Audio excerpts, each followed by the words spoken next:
Dan kembali lagi bersama kami. Kali ini benar-benar luar biasa Pak Presiden mengerahkan semua kemampuannya untuk memerangi hama-hama di Kabinet Merah Putih ataupun hama di dalam negeri.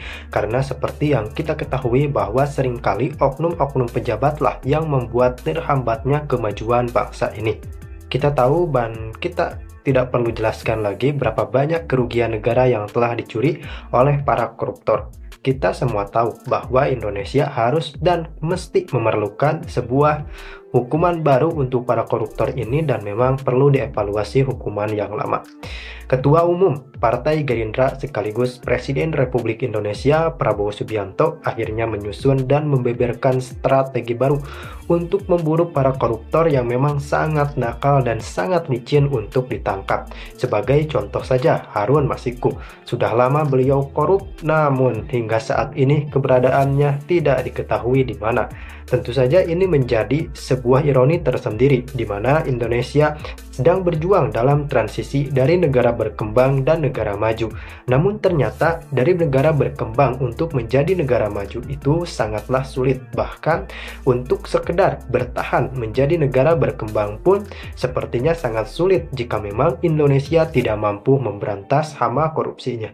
Kenapa saya katakan demikian? Karena memang selaras dengan Pak Presiden Prabowo Subianto, Prabowo mengatakan dan menggolongkan koruptor ini ke dalam kejahatan luar biasa. Ini artinya memang kerugian yang ditimbulkan oleh para koruptor ini memang meliputi segala aspek, segala bidang telah dirugikan oleh oknum-oknum seperti ini. Kita lihat bahwa Pak Presiden Prabowo Subianto dalam keterangannya akan mengaudit kembali berbagai macam anggaran di dalam maupun di luar negeri. Tentu saja ini perlu dilakukan karena memang untuk menghindari kecurangan-kecurangan dan manipulasi-manipulasi data yang bersifat merugikan negara. Namun pada perjalanannya memang Indonesia ini tengah berjuang dari negara berkembang menjadi negara maju dan tentu saja hambatannya selalu ada, baik di dalam maupun di luar negeri. Ini artinya bahwa Indonesia memang tengah menghadapi situasi yang sangat sulit. Kenapa dikatakan sulit? Karena memang hambatannya itu ada di dalam negeri sendiri. Tentu saja ini ada sebuah langkah yang harus diambil oleh Presiden Prabowo Subianto karena memang ini sangat beresiko sebenarnya. Pak Presiden Prabowo Subianto melibatkan pasukan khusus serta beberapa pasukan yang memang berkompeten di bidangnya. Kenapa Pak Presiden mengatakan demikian? Karena memang kita pun sudah sangat geram dengan tindak pidana korupsi di Indonesia. Maka dari itu Pak Prabowo selaku Presiden Republik Indonesia akan mengerahkan komandan pasukan khusus atau Kopassus jika memang diperlukan untuk mengendalikan dan memberantas hama korupsi ini. Entah nanti teknisnya akan Pak Presiden jelaskan lebih lanjut. Untuk melibatkan Kopassus ini tentunya ini adalah sebuah peristiwa yang sangat luar biasa. Kenapa dikatakan luar biasa? Karena memang biasanya Kopassus dilibatkan dalam operasi-operasi khusus. Namanya pun sudah Kopassus.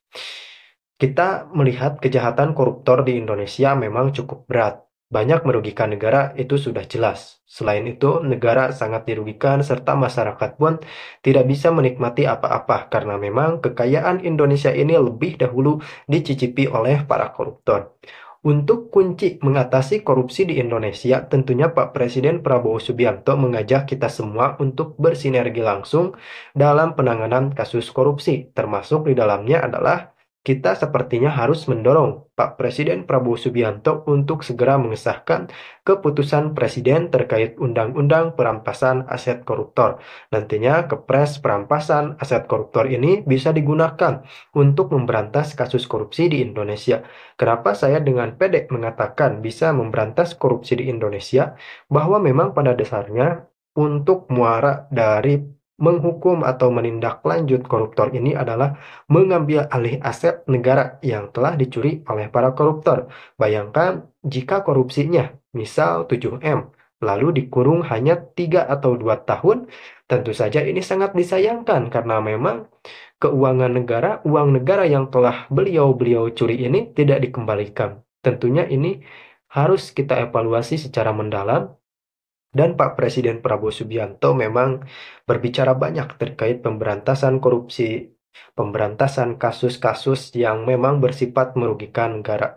Ini artinya Prabowo Subianto berkomitmen khusus untuk mengatasi kasus korupsi karena memang korupsi ini bisa menjadi musuh terberat pemerintahan Prabowo karena di pemerintahan Prabowo Indonesia banyak menciptakan proyek-proyek strategis nasional yang sangat krusial. Jika itu gagal, maka nasib negara dan nasib rakyat menjadi taruhannya.